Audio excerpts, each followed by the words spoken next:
আসসালামু আলাইকুম। আশা করি ভালো আছেন। চলেন আমরা তৃতীয় পাঠটা শুরু করি। আমরা হচ্ছে প্রেজেন্ট কন্টিনিউয়াস পড়ব পড়ব আজকে। তো প্রেজেন্ট কন্টিনিউয়াস কি? চলমান কাজ। যেমন সে বলছে আই এম ইটিং, আমি খাচ্ছি।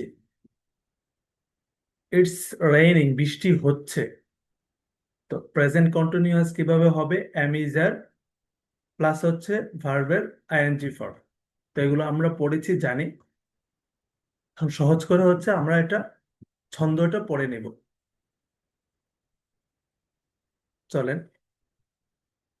আম রাইটিং, আমি লিখছি। উই আর রাইটিং, আমরা লিখছি। ইউ আর রাইটিং, তুমি লেখছো। ইউ আর রাইটিং, তোমরা লেখছো। হি ইজ রাইটিং, সে লেখছে। শি ইজ রাইটিং, সে লেখছে। দে আর রাইটিং, তারা লেখছে। ইটস রেইনিং, বৃষ্টি হচ্ছে। এটা হচ্ছে পজিটিভ ফর্ম। নেগেটিভ হচ্ছে আম নট রাইটিং, আমি লিখছি না। উই আর্নট রাইটিং, আমরা লিখছি না। ইউ আর্নট রাইটিং, তুমি লেখছো না। ইউ আর্নট রাইটিং, তোমরা লেখছো না। হি ইজেন্ট রাইটিং, সে লেখছে না। শি ইজেন্ট রাইটিং, সে লেখছে না। দে আর্নট রাইটিং, তারা লেখছে না। ইট ইজেন্ট রাইনিং, বৃষ্টি হচ্ছে না। তো আপনি যদি ভিডিওটা দেখেন, তাহলে আপনি ভিডিওটা পজ করে এটা বেশ কয়েকবার পড়ার চেষ্টা করেন। একদম ঠুটস্থ করে ফেলে তারপর হচ্ছে মূল পাঠে আসেন। আচ্ছা, মেয়েটা বলছে আম ইটিং। আম ইটিং, আমি খাচ্ছি। আমরা বলছি সে ইজ ইটিং, সে খাচ্ছে। সে ইজেন্ট রিডিং, সে পড়ছে না। ইটস রেইনিং, বৃষ্টি হচ্ছে। দ্য সান ইজেন্ট শাইনিং, সূর্য আলো দিচ্ছে না। তারা বলছে যে উই আর রানিং, আমরা দৌড়াচ্ছি। দে আর রানিং, আমরা বলছি দে আর রানিং, তারা দৌড়াচ্ছে। দে আর্নট ওয়াকিং, তারা হাঁটছে না। আচ্ছা, এটা তো আমরা দেখেছি। আইএনজি, এই যে সাবজেক্ট, তারপর অ্যাডভার্ব, আইএনজি। চলেন উদাহরণে যাই। Am working, am not watching TV, আমি কাজ করছি, আমি টিভি দেখছি না। মেয়েরা is reading a newspaper, মেয়েরা একটা নিউজ পেপার পড়ছে। সে ইজেন্ট ইটিং, সে খাচ্ছে না। Or say is not eating, তাহলে আমরা দুইটা ফর্ম পড়েছিলাম। ইজেন্টও বলা যাবে বা ইজ নটও বলা যাবে।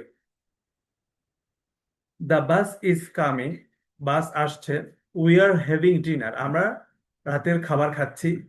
আচ্ছা, হ্যাভের অনেকগুলো অর্থ আছে, এখানে হচ্ছে খাবার, খাওয়া অর্থ হবে। You are not listening to me, তুমি আমার কথা শুনছো না। Or you aren't listening, you are not অথবা you aren't listening. The children are doing their homework, বাচ্চারা হোমওয়ার্ক করছে। Am is are plus I N G, something is happening now. কত সহজ সুন্দর একটা সংজ্ঞা।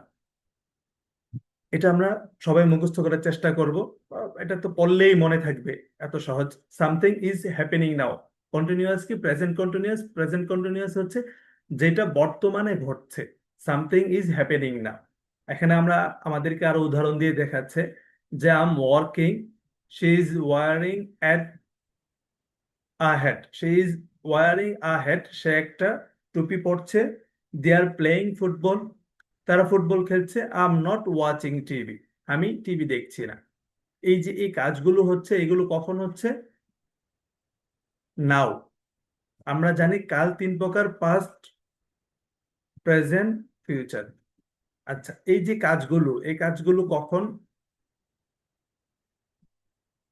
এই কাজগুলো অতীতে শুরু হয়েছে। যেমন পাস্টে আম ওয়ার্কিং, আমি কাজ করছি, কাজটা কিছুক্ষণ আগে শুরু হয়েছে।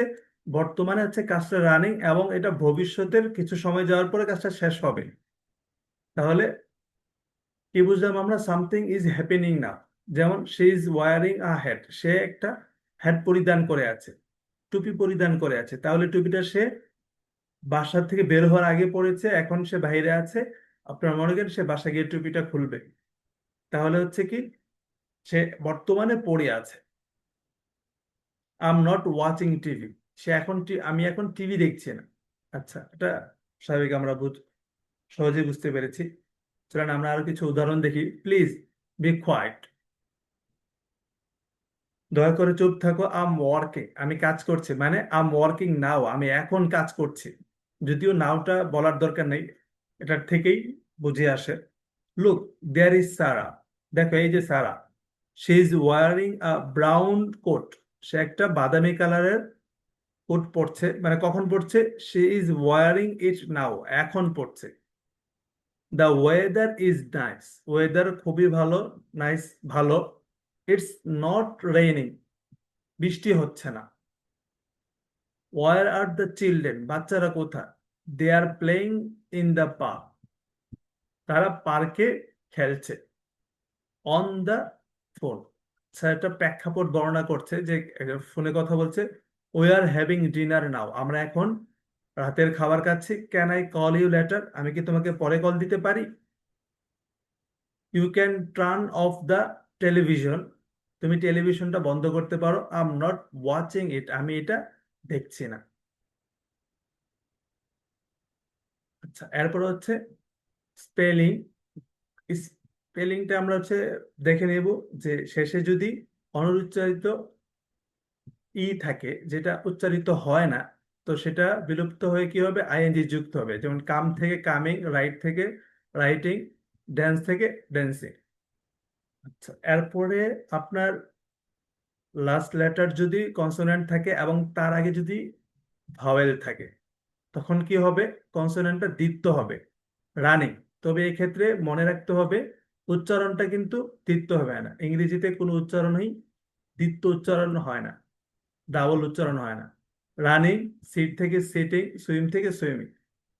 লাস্ট লেটার কনসোনেন্ট এর আগে যদি ভাওয়েল থাকে তাহলে কি হবে, কনসোনেন্টটা ডাবল হবে। আর শেষে যদি কি থাকে, আই ই থাকে, তাহলে সেটা ওয়াই দ্বারা পরিবর্তন হয়ে যাবে, লাই থেকে লাই। আচ্ছা, আমাদের এইটুকুই। অবশ্যই আমরা এক্সারসাইজ করব, এটা কোনোভাবেই মিস করা যাবে না। আর এক্সারসাইজ গুলো করলে এখানে প্রচুর উদাহরণ আছে, এগুলো আমাদের আত্মস্থ হবে। আর আমাদের এই বইয়ে যেই উদাহরণগুলো আছে, এটা হচ্ছে ন্যাচারাল উদাহরণ। সুতরাং এগুলো আমাদের প্রত্যেক লাইফে, দৈনিক লাইফে ব্যবহৃত ইংরেজি। সুতরাং এগুলো আমরা যত বেশি পড়বো আমাদের জন্য তত সুবিধা হবে। ওকে, নেক্সট ক্লাসে দেখা হবে ইনশাল্লাহ।